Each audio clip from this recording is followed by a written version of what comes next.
I find our world, I find people fascinating. I want to understand everything that's happening, and so research is the best way for us to be able to understand ourselves and to improve our own lives and to improve the world around us. I do what I do because my sister passed away at age 37 from cancer.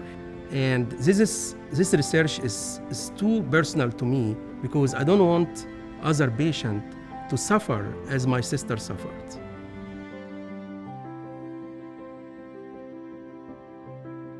Research is a very powerful tool in the music industry. Research shows us who to get the music to and how to do it in an efficient way to maximize our results.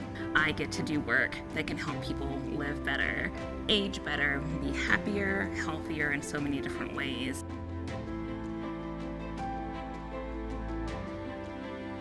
The research I conducted at Georgia State University gave me the power to find a tool to diagnose tumors and help the cancer patient.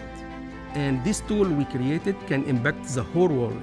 What I love about my work and why I chose the work I do is that I feel like it does have a direct impact on the communities around me. We're bringing the industry to the classroom, and so they can take part of this music industry while they are getting their degree. So it's a great combination of being fascinated by what I do, but also really being able to touch people's lives. Research through a unique lens. Research through a unique lens. Yours. Yours.